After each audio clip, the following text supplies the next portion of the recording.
Bom dia, bom dia, bom dia. Sejam todos muito bem-vindos. Vamos lá.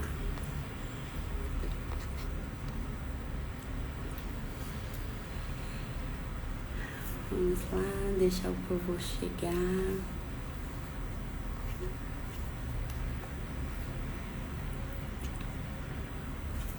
Queridos, sejam todos muito bem-vindos. Meu nome é Fernanda. Hoje teremos uma palestra muito legal. Vou chamar a nossa convidada.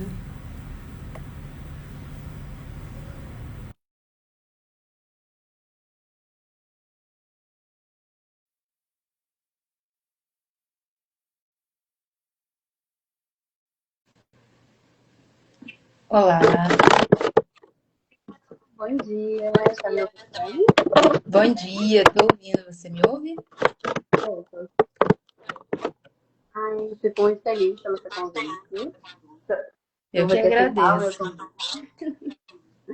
Então vamos começando, que já já vai ter mais pessoas entrando.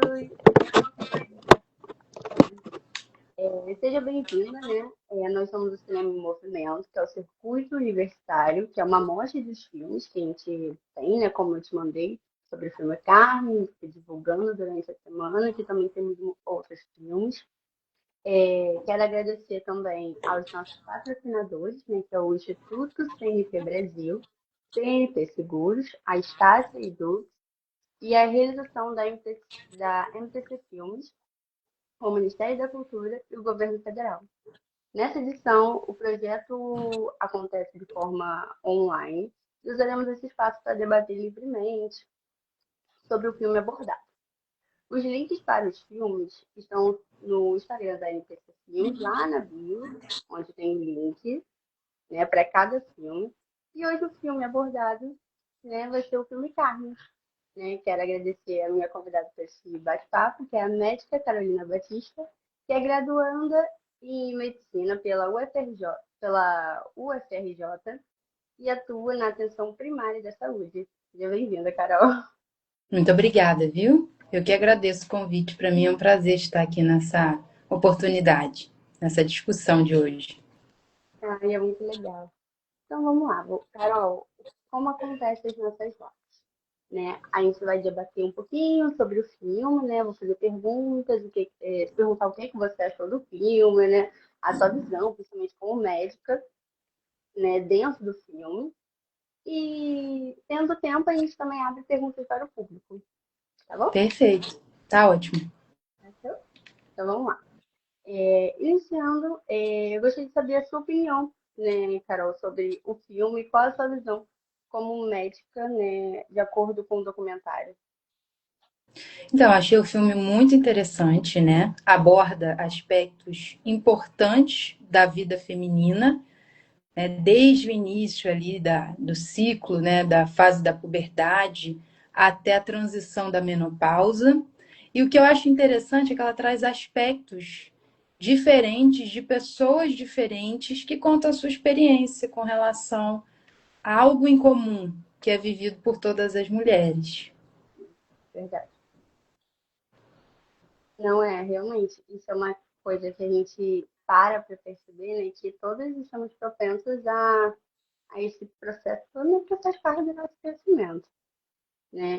Sim, Ele é muito interessante, né, que ele é tão curtinho, mas nesse pouco tempo que tem o curta, ele traz tanta informação boa que a gente fica, cara, como conseguiram juntar todas as informações num curta só? Então vamos lá para as nossas perguntinhas. O filme retrata sobre sintomas emocionais e físicos que podem ser associados à TPM. Na sua uhum. opinião, como o vídeo poderia ajudar as mulheres a identificarem e a gerenciarem sintomas de TPM, como a irritabilidade ou o inchaço? Então, assim, eu penso que o vídeo ele é muito interessante porque ele traz esses aspectos de experiências coletivas, né, sobre esse mesmo assunto. Então, Uhum. funciona como uma terapia grupal, por exemplo. aquela psicoterapia grupal, em que pessoas que lidam com o mesmo problema ou pessoas que lidam com a mesma circunstância, melhor dizendo, se reúnem e se ajudam mutuamente através dessas experiências. E como nós somos seres sociais, e por sermos seres sociais, nós somos extremamente influenciadores e influenciáveis, né?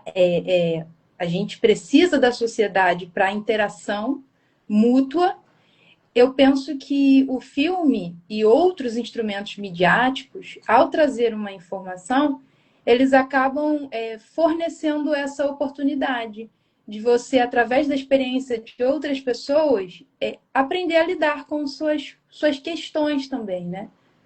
Eu penso mais ou menos assim. Não, é realmente, você trouxe um ponto bem importante, né, que acaba tendo muitas pessoas com o mesmo propósito, estão ali sempre podendo agregar umas às outras, tipo, no sentido de, pô, eu tô me sentindo assim, você também, então tem aquela troca, aquele feedback, seja positivo, seja negativo. Então, Sim, é uma questão que é muito bom também a gente conversar isso abertamente, né? Tem um espaço para conversar sobre essas questões, porque é um tema que não levemente polêmico, né, hoje em dia. Então, às vezes, uhum. ai, tudo é TPM, mas nem tudo também é TPM. Às vezes tem uma coisa muito a Sim, mais do que pode ser dito. com Mas vamos certeza. lá, que temos bastante coisa para falar. Então vamos lá. Vamos lá, para essa pergunta. Quais são as causas médicas da TPM, como o vídeo, ao focar na sensualidade e no corpo, poderia inspirar estratégias de autocuidado, como exercícios ou dieta, uma coisa para aliviar esses sintomas que nós sentimos? Então, assim, as causas fisiológicas da TPM, elas são resumidas nas flutuações hormonais, né? Então, todas nós mulheres que passamos pelo ciclo mensal, que dura cerca de 28 dias, Uhum. e se resume basicamente em 4 fases, eu vou até pedir licença para explicar um pouquinho disso, para que a gente consiga Pode ficar à entender, vontade. né, contextualizar e aplicar. Então, assim, temos um ciclo de aproximadamente 28 dias que se resume em 4 fases, tá? A fase menstrual, Uhum. a fase folicular, a fase ovulatória e a fase lútea. E todas essas fases, elas são regidas, vamos dizer assim, por 4 hormônios, o FSH e o LH, que são liberados da nossa hipófise, que fica aqui no sistema nervoso central, e a progesterona e o estrogênio, que são formados a partir desses 2 primeiros hormônios na influência gonadal. Então, FSH e LH atuam no ovário e o ovário, através da influência desses hormônios, produzem progesterona e estrogênio que regulam esse ciclo todas essas 4 fases do ciclo. Então, as nossas emoções, elas flutuam de acordo com a atuação desses determinados hormônios, tá? Uhum. Então, assim, eu penso que você falou em atividade física, né, hábitos saudáveis de vida, e certamente que se a gente aplicar essas práticas, a gente consegue ter um ciclo mais leve, porque a prática de atividade física e os hábitos alimentares, eles influenciam nas ações desses hormônios no nosso corpo. Eu vou dar um exemplo prático disso. A prática de atividade física, por exemplo, ela libera endorfina. Endorfina, ela é um analgésico, é um neurotransmissor que atua como um analgésico natural. Então, ajuda, por exemplo, nos sintomas de cólica, a reduzir essa sensação de cólica, que é muito comum, né, muito relatada. O inchaço, a atividade física, principalmente exercícios aeróbicos, ajudam no controle hídrico do nosso organismo, então reduz a sensação de inchaço. A alimentação saudável, ômega 3, alimentos ricos em ômega 3 e antioxidantes, ajudam também a reduzir os sintomas de dor, ajudam a desinflamar o corpo. O carboidrato, um carboidrato complexo, como a batata doce, a aipim, né, que são alimentos muito utilizados também por quem tem uma alta demanda de exercício físico, ajuda no controle glicêmico. Então, ajuda também naquela sensação que as mulheres têm de compulsividade alimentar no período perimenstrual. Então, é muito comum a gente ver as mulheres falando que tem vontade de comer chocolate, vontade de comer coisas compulsivamente. E quando a gente adere a uma alimentação mais saudável, até essa sensação ela pode reduzir, porque a gente sabe que depois de uma compulsão vem a culpa, vem outros sintomas que também não são muito bons. Então, assim, hábitos saudáveis de vida podem ajudar, sim, a regular o fluxo, trazer regularidade e aliviar o desconforto associado ao ciclo menstrual. Você falou sobre a questão de compulsividade, né? Essa questão, tipo, para aliviar esse momento de estresse. Quando a gente acaba também, no caso do chocolate, quando a gente come chocolate, também não estimulamos aquele hormônio do prazer por essa questão, tipo, eu tô nesse período muito delicado, tô inchada, não sei o quê.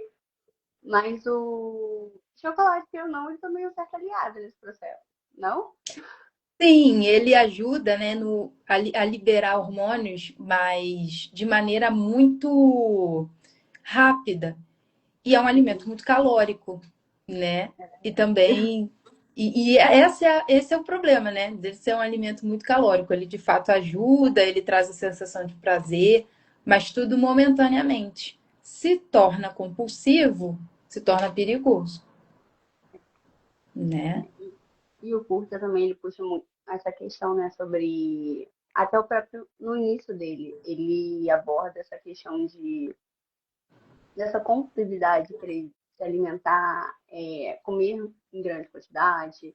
Tanto que, no início, ele fala sobre a própria estética da mulher, querendo padronizar, mas não temos como padronizar corpos, porque cada um tem um Sim, corpo.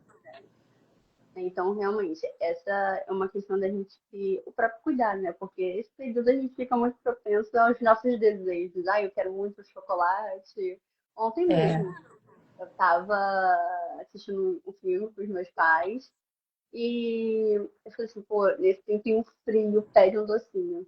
Pede um sim. docinho. Aí a gente começou a olhar o iFood. Aí começou a ter aquela propaganda de tudo por R$ 1. Nossa, gente, a minha mãe, fecha isso. Vamos pedir que isso não existe, que a gente vai querer comprar. Fecha, fecha, é melhor, pra gente não ficar na compulsividade. Então são questões, melhor, tipo, melhor fingir que não tem, esquece, pra gente não ser tentada. É assim, tudo é um equilíbrio, né? Não que haja uma proibição, mas é bom a gente buscar o equilíbrio, porque se a gente viver comendo tudo que deseja, a gente vai atrair consequências É para o nosso verdade, organismo, consequências muito graves até. é verdade. Vamos lá. No vídeo, a representação do ciclo menstrual e do sangue menstrual como se fosse uma coisa natural e não tabu. Você acha que essa abordagem ajuda a desmistificar a menstruação e a reduzir estigmas associados a ela? Com certeza. Quando a gente pensa que a nossa sociedade atual ela traz muito mais essas discussões sobre coisas que até, por exemplo, 20, 30 anos atrás ainda eram muito estigmatizadas, né? Eram muito tabus, a gente vê que isso tem causado ao longo desse tempo uma repercussão muito boa na procura de realização de exames preventivos. A gente vê que as mulheres hoje em dia falam muito mais da saúde íntima do que antigamente. Então, quando a gente naturaliza o que já é natural, né? Porque a menstruação, ela é uma coisa natural, já de mulheres desde a fundação do mundo, vamos dizer assim, enfrentam essa mesma situação. Mas a gente vê que ainda se era muito estigmatizado. E quando a gente expõe esse assunto e traz frequentemente esse assunto, naturalizando, né, o que já faz parte da vida, a gente começa a observar que as mulheres começam a se abrir mais para essas questões. E aí, assim, abrindo um parêntese, né? Não só as mulheres, mas quando a gente também fala da importância, traz propagandas, faz campanhas Novembro Azul, Outubro Rosa, e fala da importância da prevenção, do cuidado, de se falar de prevenção de ISTs, de se falar de contracepção, né? A gente vê que as pessoas estão começando a aderir mais, estão começando a procurar mais o médico, os homens estão começando a fazer o exame preventivo de próstata, contra câncer de próstata, né? Então, sim, eu penso que falar sobre a menstruação, de fato, ajuda a quebrar esses tabus sociais.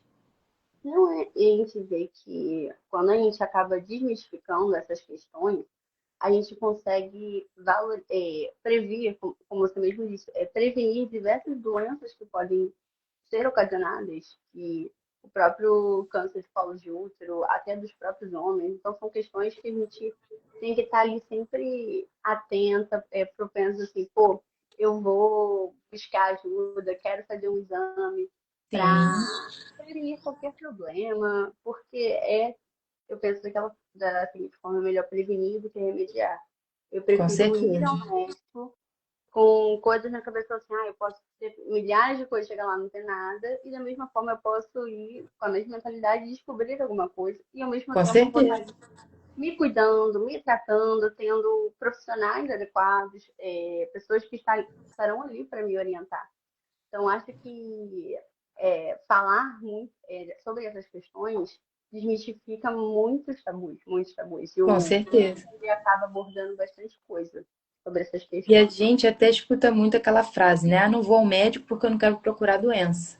Mas o diagnóstico precoce é sempre o melhor cenário. Quanto mais Verdade. precoce a gente descobre um determinado problema, mais rápido, maior é a chance da gente sair daquela situação. Então, por isso a importância de fazer os exames preventivos. Anualmente, está lá fazendo os exames preventivos para que realmente, se houver algum problema dentro daquele curto período de tempo, a gente identifica, trata, maior a chance de sucesso na terapia. Não, é realmente. Eu acho que todo problema, né, que é tratado já do início, né, do princípio dele, começar com uma coisa pequenininha, facilita muito mais as chances da pessoa estar 100% curada, né? Me Sim, corrija se eu estiver falando qualquer besteira. Mas quando a gente trata um problema já da raiz, é muito mais fácil dela não se espalhar, né? Gerar algum problema, porque o câncer é basicamente isso, né? Começa com uma coisa pequena e depois vai se replicando, replicando, replicando e acaba se espalhando pro corpo, sim, né? com Então, certeza. é uma forma da gente cuidar de nós mesmos, né? Ter esse autocuidado. E isso nos leva à nossa próxima pergunta. Quais são Vamos os lá. benefícios Quais são os benefícios médicos da menstruação, especialmente em termos da saúde reprodutiva e prevenção de condições como a endometriose? Então, aí a gente precisa entender qual é a função da menstruação propriamente dita, né? Uhum, Porque a menstruação, ela marca o início do ciclo menstrual. E a partir daí, um útero estará sendo preparado para a recepção de uma possível fecundação. Só uhum, que esse útero que está se regenerando são células que estão sendo estimuladas a crescer ali por ação principalmente do hormônio estrogênio, né, que vai estar preparando aquela víscera, né, aquele órgão para a recepção do bebê, de um possível bebê. uhum. Quando aquela fecundação não ocorre, a menstruação acontece. Então, a importância da menstruação propriamente dita é principalmente a renovação celular daquele útero. Porque se ela não ocorresse, aquelas células ali estariam acumuladas, aquele tecido ali estaria acumulado ali, e aquilo ali seria potencialmente inflamatório ou até neoplásico. Então, é justamente para que haja uma renovação celular, para um próximo ciclo, para um próximo folículo que será liberado, é que a menstruação acontece. Você Então, oi, sobre a questão pode falar. inflamatória e neoplástico. O que seria esse neoplástico? Quando as células elas ficam se regenerando, continuamente, né, sem nenhuma interrupção, o que pode acontecer é a formação de uma oncogênese, de uma formação de um tecido potencialmente maligno, né? Então, a menstruação, ela acontece para que aquelas células que estão ali se regenerando e depois estabilizam para a recepção da fecundação, elas sejam renovadas. Então, é por isso que há a descamação do endométrio, há a saída, né, daquele tecido que não vai ser utilizado. Então,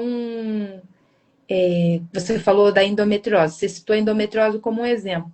O que seria endometriose? A endometriose é quando um pedaço do endométrio ele se descola, ele sai ali do útero, que é onde ele deve estar, e para em algum outro tecido do corpo. E isso é extremamente inflamatório. Então, quando o endométrio ele se acumula no ovário, ou quando ele se acumula na parede abdominal, ou nos ligamentos ali que estabilizam o útero, ou até mesmo no cólon, no intestino, né? Então, isso é endometriose, isso é potencialmente, pode provocar infertilidade, pode provocar vários efeitos, e geralmente as mulheres sentem muitas dores, as portadoras de endometriose, né? Precisam realmente fazer um tratamento intenso para tratar essa condição. Então, se o útero ficar se regenerando direto, provavelmente esse tecido se deslocaria ali do endométrio e poderia causar essa condição. Por isso a importância da menstruação. São pequenos detalhes que a gente fica tipo, meu Deus, isso tudo acontece, eu não sabia. E o bom é que o intuito também, né, dessas lives sobre os filmes, a gente trazendo profissionais, é essa outra visão, a visão macro de vocês, porque estamos num funil, né? Somos leigos, né, em Uhum. comparação, porque essas lives acabam levando os ensinos e a cultura das pessoas sobre essas questões da mulher, do homem também, principalmente, né? Do que a gente pode fazer, o que a gente não pode fazer. Então, são formas de prevenção, porque, gente, você falou isso aí, eu não sabia nada disso. Eu já ouvi falar sobre endometriose, mas a questão de como isso tudo acontece, essa descamação, eu fiquei, gente, eu não sabia desses detalhes todos, né? Mas é muito interessante a gente aprender, né, sobre essas questões que faz parte da gente e é uma questão que eu acho que falta muito, é, principalmente nas próprias escolas, ensinar as próprias meninas sobre essas questões, né? Quem ensina aquele ciclo básico menstrual, né, sobre reprodução, mas não acaba ensinando sobre essa questão de saúde sexual, tanto do homem quanto da mulher, enfatizando o que tem que ser prevenido, o que precisa, o que deve fazer, o que não deve fazer, formas de que a gente possa entender e compreender essas questões, que eu acho que é muito importante. Sim. Então, vamos lá. Há cenas que mostram o fluxo menstrual de forma artística. Como isso se relaciona com a realidade e o que você recomenda para mulheres que enfrentam dores ou irregularidades menstruais? Então, vamos lá. Essa pergunta é até um pouco complexa, né? Porque realmente existe muita beleza no ciclo menstrual. Existe a sua beleza, mas em contrapartida a gente sabe que na realidade nem tudo são flores, né? E que É de verdade. fato o ciclo traz consigo, como eu já até mencionei, essa flutuação hormonal que causa irritabilidade, que causa às vezes choro fácil, a gente fica mais sensível em determinados momentos. Às vezes é difícil lidar com os desafios que o ciclo menstrual traz para nós. Mas quando você fala em dor intensa, né? Dor desregulada, né? Ciclo irregular e dor intensa, a minha orientação é que se você, mulher, passa por isso, que procure o seu ginecologista, o seu médico assistente, o profissional de saúde que você costuma ir, porque não é normal sentir dor intensa durante o fluxo. Uma cólica é normal, mas quando essa cólica ela é intensa, associada à irregularidade do fluxo, ou às vezes até um fluxo intenso demais, isso pode ser um sinal de alerta. A própria endometriose é uma condição que a gente fala que causa dismenorreia, que é justamente essa dor absurda durante o fluxo. E às vezes as mulheres falam que coloca compressa de água quente, que faz uma série de coisas para tentar aliviar, toma remédio e a dor ainda assim é refratária à medicação. A dor não soluciona com os anti-inflamatórios ou com os remédios de cólica convencionais. E isso pode ser um sinal de alerta para endometriose, para outras condições patológicas, né? Então é importante realmente procurar um médico assistente, né, para que você possa dar seguimento a essa investigação. Não, realmente. São questões bem. Eu acho que as pessoas acabam querendo normalizar. E é aquele famoso, aquela frase que você falou, né? Pra que eu vou no médico para procurar doença? Uhum. Então, eu acho que essas questões são muito delicadas. E a gente acaba fazendo, né, umas formas, vamos dizer assim, um pouco paliativas para aliviar. Qual seria basicamente? Eu sei que funciona, a gente faz, funciona. Tipo, colocar compressinha de água quente. Qual é o estímulo que essa compressa acaba aliviando pra gente? O que ele acaba dilatando algum vaso? Relaxamento muscular, basicamente isso, né? E a compressa de água quente, a água quente em si, a temperatura mais alta, ela estimula a vasodilatação. Os vasos, eles aumentam de calibre, de diâmetro. Então, isso favorece que a circulação chegue mais rápido, né? E isso é sempre essa ação de vasodilatação, ela promove um efeito anti-inflamatório, que as células chegam melhor ali. Então, causa aquele alívio, quando, por exemplo, às vezes a gente chega de um dia cansativo do trabalho, às vezes a gente só quer um banho quente, né? Porque o banho quente ele relaxa a musculatura, aquela tensão do dia todo. Então, promove essa sensação de relaxamento muscular. Não, é tão bom a gente tá ali, só aquela água quente, relaxando, e tá bem, bem. Parece que é outra Sim, pessoa.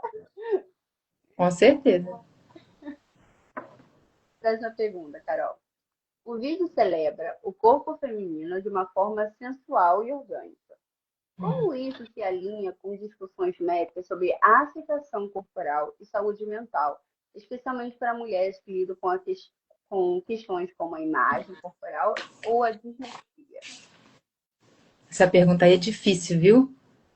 É uma pergunta delicada, mas assim, vamos lá, vou tentar respondê-la. Se quiser responder por parte, não tem Quando... problema. Oi? Se quiser responder ela por parte, não tem problema nenhum. Aham. Não, É vamos lá. interessante. Eu penso assim, que quando o filme fala sobre sensualidade, né? E se a sensualidade ela for retratada de forma não objetificando, né? Não reforçando o corpo feminino como um objeto puramente de desejo, mas trazendo o corpo feminino como algo nobre, né? Como algo digno de admiração, eu acho muito válido. Porque, de fato, o corpo feminino ele é digno de admiração e de respeito Uhum. porque é um organismo que se prepara mensalmente para, dentre tantas funções ótimas, para a preparação, para a gestação e perpetuação da espécie, né? Então, de fato, existe muita beleza nisso. E quando se fala sobre aceitação corporal, é um assunto que merece reflexão, que merece atenção, porque a gente não pode, de maneira alguma, querer colocar todos os corpos femininos dentro de um padrão. Porque a gente entende que cada mulher ela tem sua própria experiência e cada pessoa, né? Ela é um universo em si. Nós somos pessoas diferentes que vivemos vidas diferentes e lutamos contra os nossos próprios problemas, contra as nossas próprias nossos próprios desafios diários. Então, quando a gente começa a querer colocar todo mundo dentro de uma caixinha, isso pode ser muito perigoso. Então, por isso que eu acho válido a gente falar da importância da aceitação corporal, da importância de você entender que você tem o seu papel. E eu penso, assim, eu observo, né, que nós mulheres, às vezes, temos muito a cultura de se comparar, às vezes achando que não estamos dando conta das nossas demandas, a gente começa a querer medir a nossa vida com a régua do outro, né? Com a régua da outra mulher, que às vezes parece que está dando conta de tudo.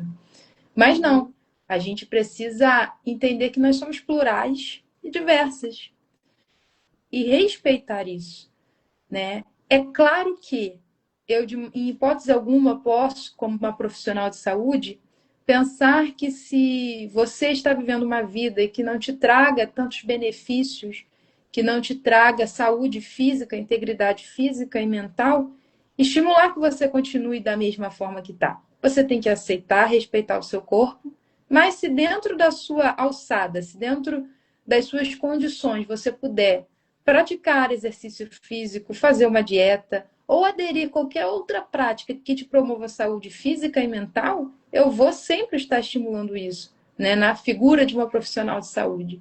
Porque, de fato, existem coisas que podem nos ajudar a melhorar a nossa condição física, né? Isso é muito importante. Respeitando a sua realidade e quem você é, claro. Não, é o que você falou, né? É um assunto bem delicado, né? Porque quando a gente fala em querer tratar tanto mentalmente e fisicamente, acho que é o que leva muito à questão da comparação. Nós nos comparamos muito.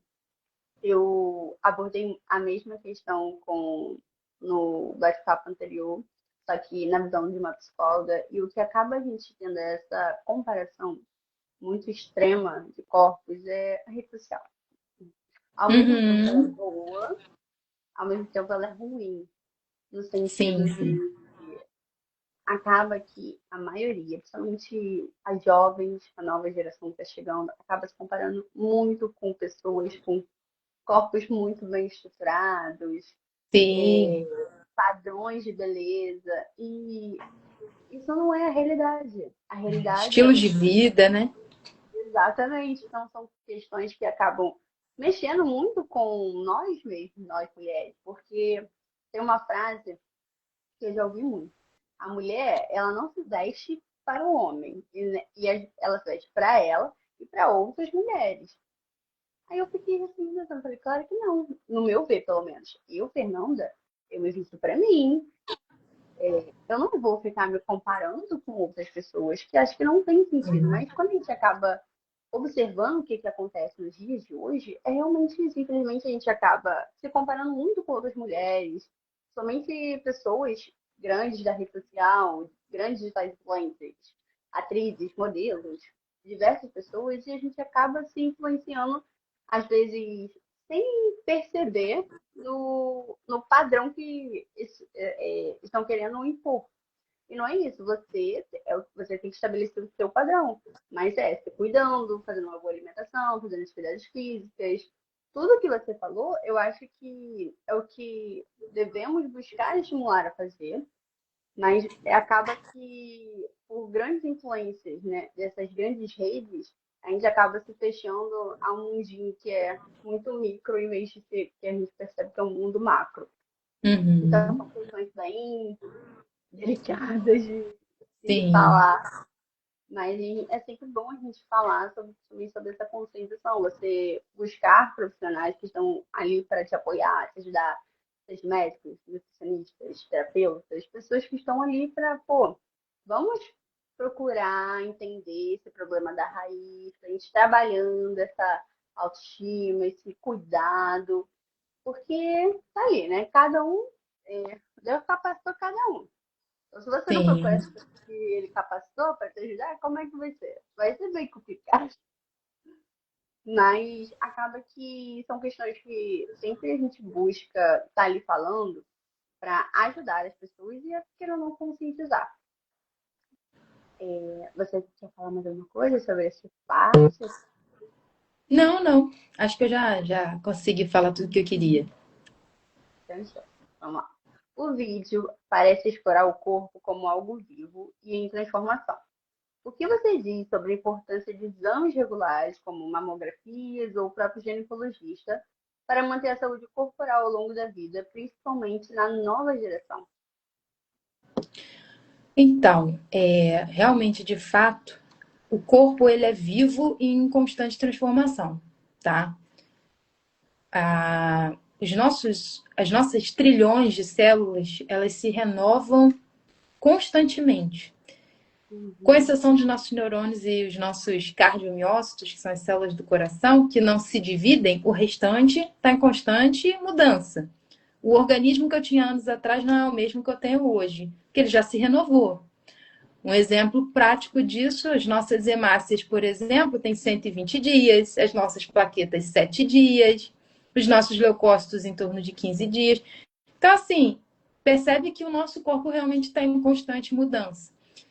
E durante essas divisões celulares, né, a formação de novas células, podem acontecer os eventos adversos que todo mundo teme, que é a formação de neoplasias, né, que são propriamente ditos tumores malignos, doenças adversas em geral.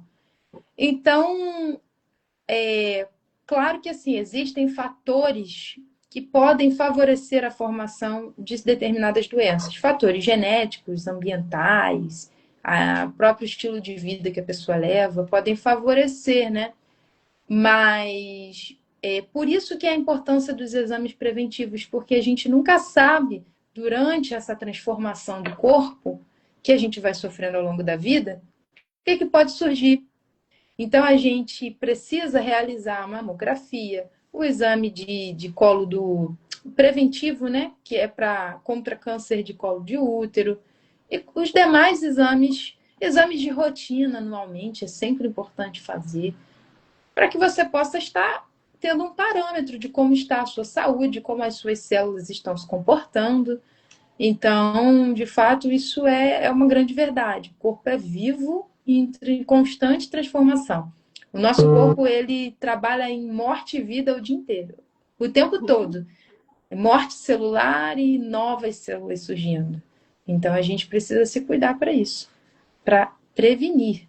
É sempre preventivo. Não é.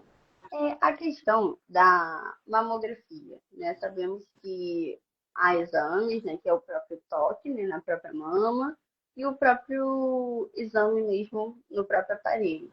Esses exames, a gente sabe que todas nós mulheres devemos fazer, mas acaba tendo alguma faixa etária específica para você fazer a própria mamografia no próprio aparelho?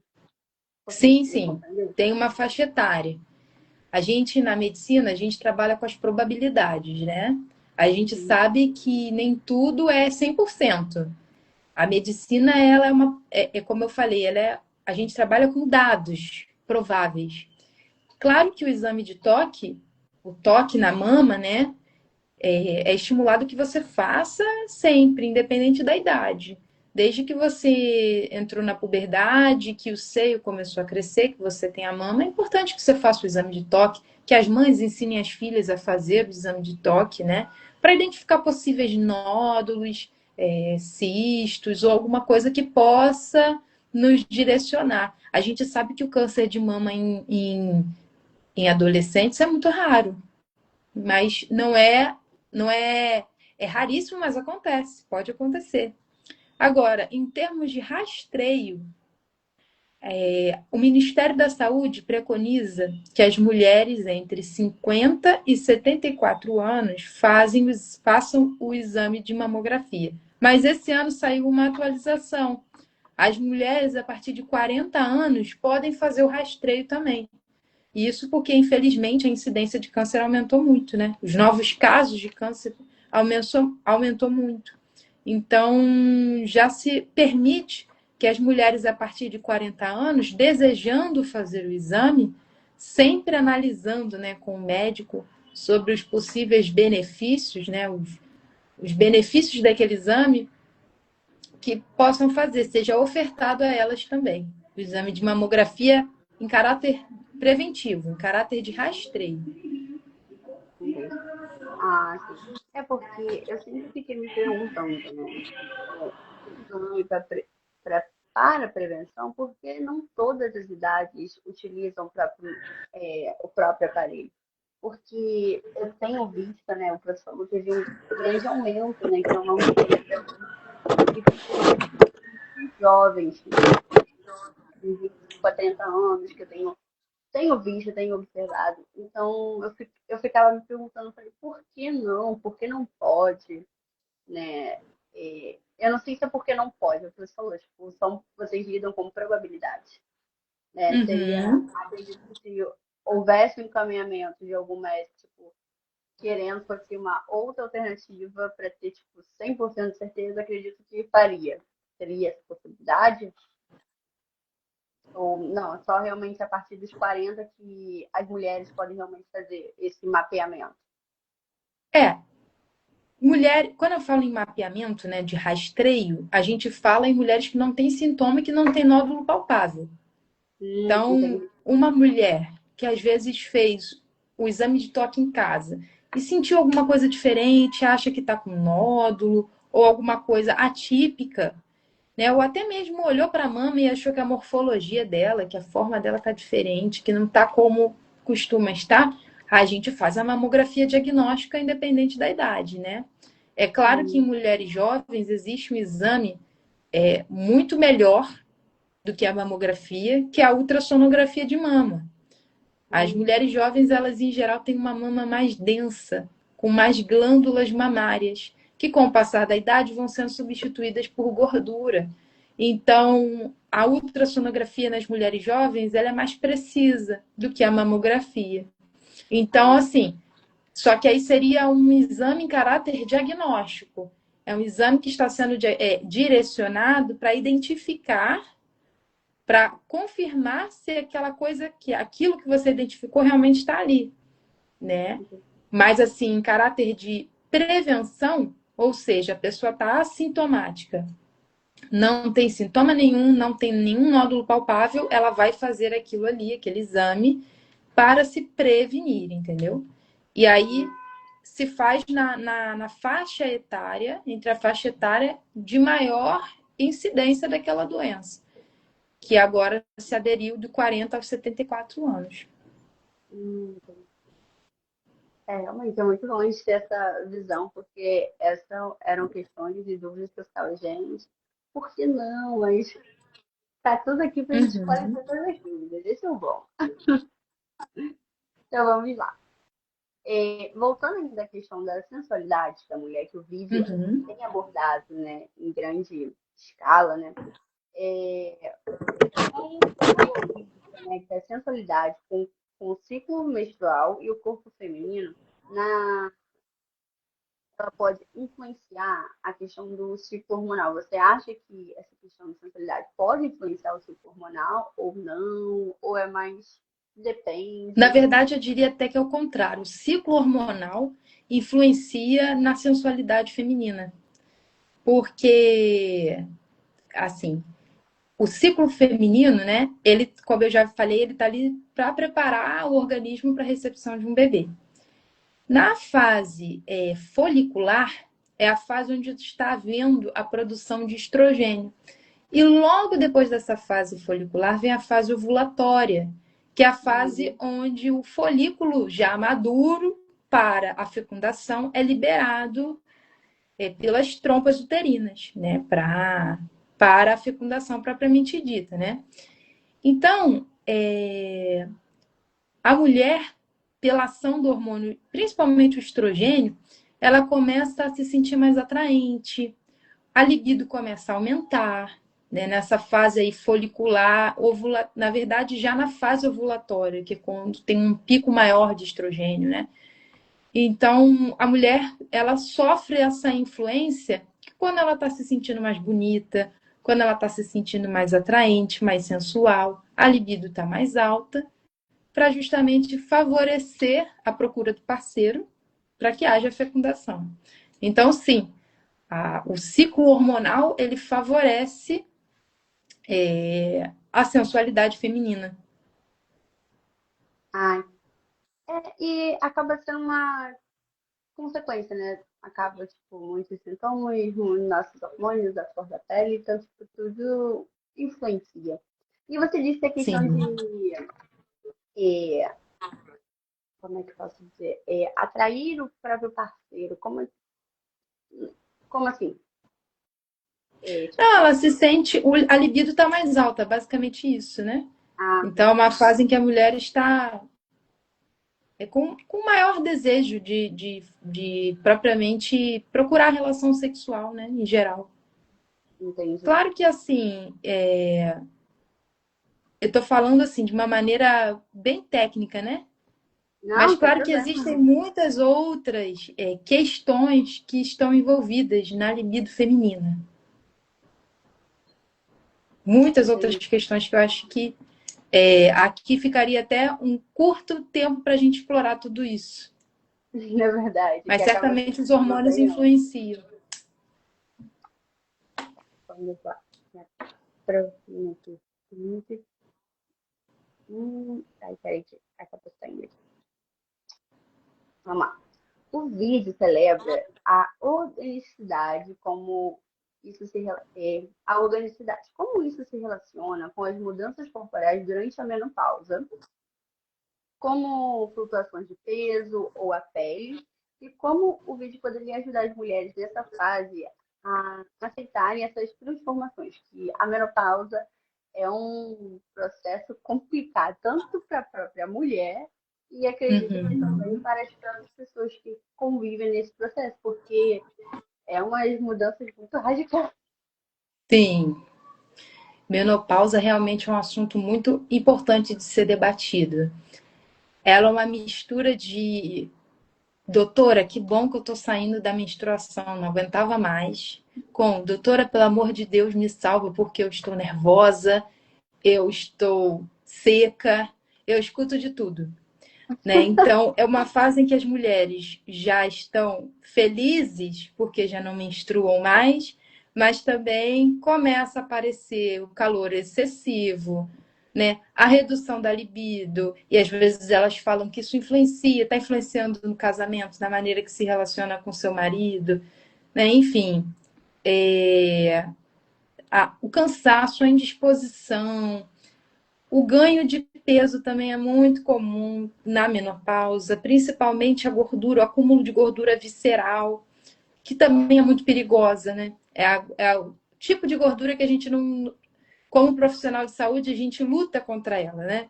Porque muitas vezes ela se acumula ali nas vísceras, ela aumenta o risco de doenças cardiovasculares, enfim. Então, a menopausa ela vem recheada de emoções. E a fase também que a mulher começa a perceber que está envelhecendo. E a gente percebe que no Brasil, infelizmente, se envelhece muito mal.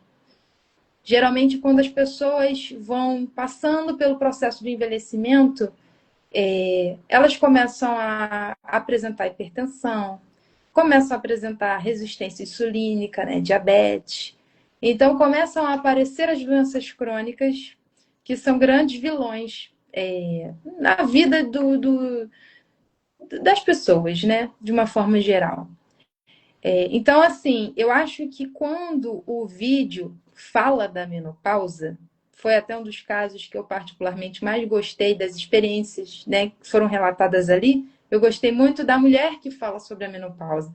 A dificuldade da aceitação, por um lado, mas que, por outro lado, ela também toma consciência de que ela amadureceu, de que é uma fase da vida que vale a pena viver, que é a fase da vida em que ela já tem uma mentalidade diferente de quando ela era jovem. E ela não quer trocar aquilo. Ela não quer trocar o corpo dela de 20 anos pela mente que ela adquiriu durante todo aquele tempo. Então, eu achei muito interessante essa abordagem. E, de fato, a menopausa ela vem com essas emoções e, por vezes, as mulheres me procuram e falam assim, eu quero um remédio para a menopausa. Eu falo, não existe um remédio para a menopausa.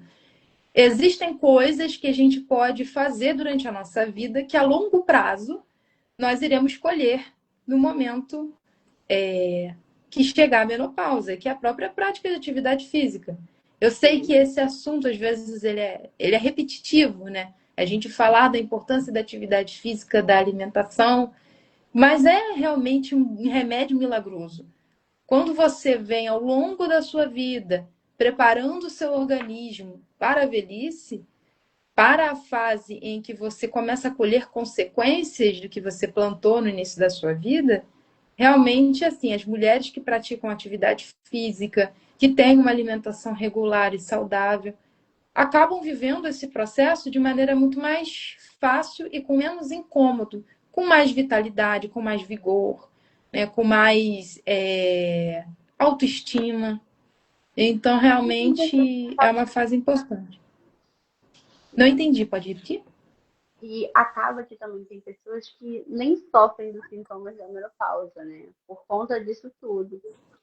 Um exemplo disso, eu fico bem chocada, né? É a minha avó. Ela fala, nunca senti nada da menopausa. Só ia no médico para ter a rotina normal.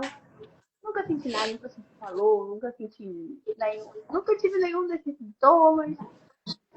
Aí eu fico comparando com a minha mãe, né, que passou, as minhas tias.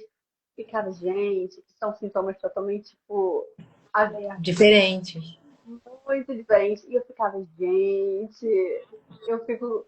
É aquilo, né? Você fica feliz que você parou de menstruar, tá feliz. Ai, nossa, que alívio. Mas vem tanta coisa junto ao mesmo tempo, é o que você falou. Então, acho É, que são. Como é que fala? É tipo aquela bomba de emoções, tudo junto no menopausa sim, que acumula. E acho que eu fico, gente. Mas acaba tendo, eu não sei se é verdade, né? Que tem umas coisas que auxiliam, sem ser a própria atividade física. Eu já ouvi falar, como é que é? É chá de, não sei se é de amora, de framboesa, que falam que alivia a questão do estresse, do calor, desse suor excessivo. Eu não sei se isso é mito, uhum. se isso é verdade. Sim, existem muitas formas de lidar com isso, né? A própria psicoterapia, dentre outras formas alternativas, né? Que eu acabo prescrevendo, que eu acabo orientando as minhas pacientes que estão nessa fase.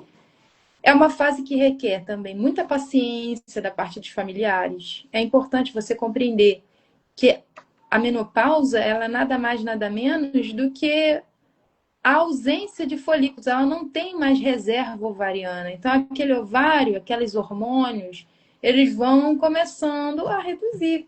Então, se a gente que está durante um ciclo hormonal, que já tem que lidar com a flutuação hormonal durante o ciclo, mas os nossos hormônios estão sendo produzidos ali mensalmente, já enfrenta dificuldade, imagina a mulher que está entrando em falência daquela produção daqueles hormônios, daquela falência hormonal do ciclo. Já não tem mais o estrogênio, já não tem mais a progesterona. E junto com isso vão vindo os efeitos associados à ausência dessa influência hormonal. Então é muito mais difícil, né? Então, assim, é uma fase de adaptação. É uma fase em que você está perdendo algo, mas você também está ganhando muitas outras coisas.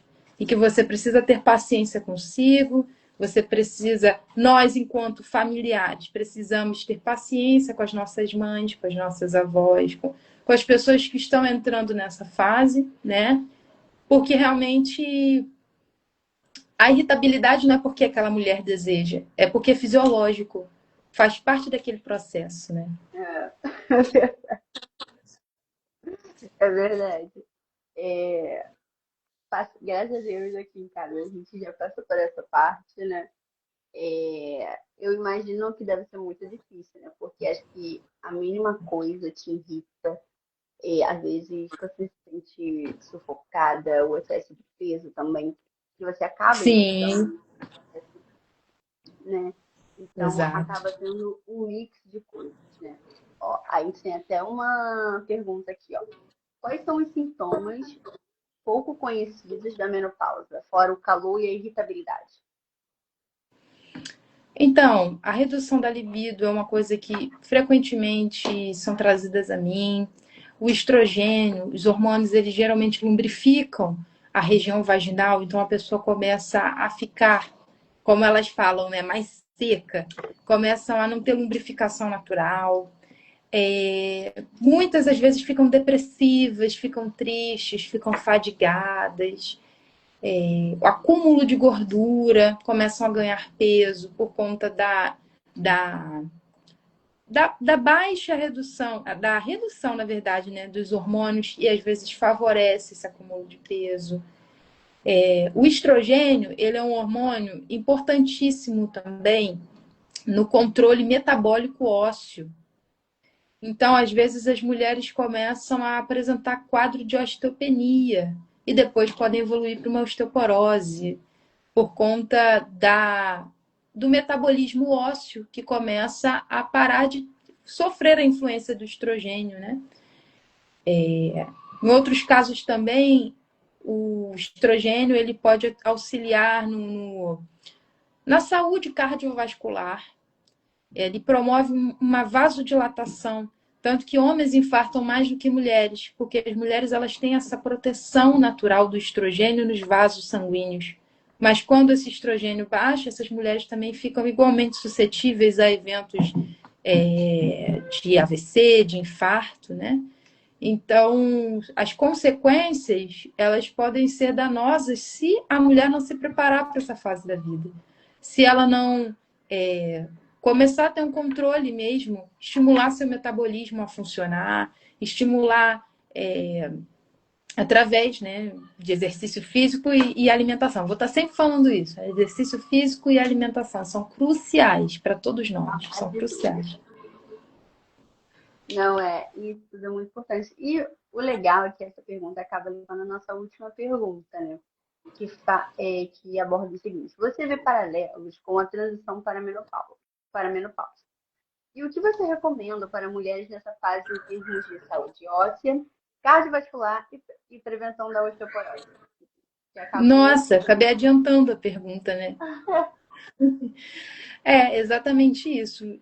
Como eu falei, né, da ação do estrogênio. O estrogênio é um santo hormônio na questão do metabolismo ósseo, da saúde cardiovascular. Então, acaba que eu acho que eu já respondi mesmo.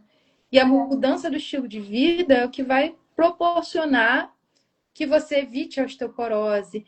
Então, assim, você mulher que tem na sua família mãe que já sofre com esse problema de osteoporose, de osteopenia, história familiar de doença cardiovascular, você tem que aumentar a sua atenção contra isso. Você tem que aumentar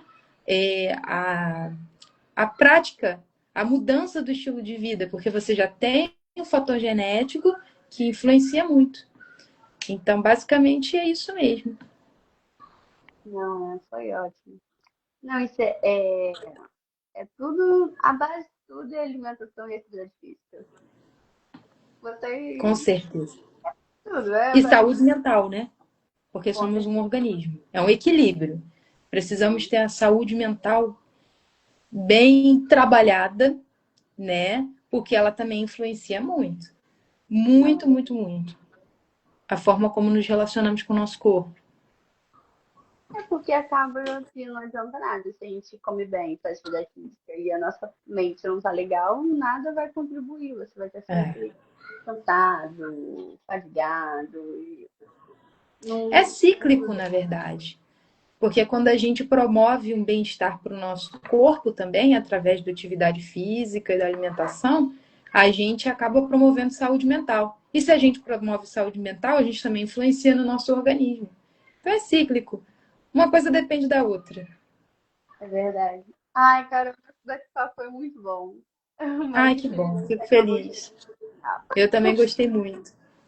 Foi ótimo, cara. Eu quero de verdade agradecer a sua participação por compartilhar um pouquinho a sua visão profissional sobre o nosso documentário. Eu vou colocar o nossa live vai estar salvo lá no Instagram para quem quiser Maravilha. participar. Obrigada, Elilda, né, pela sua pergunta.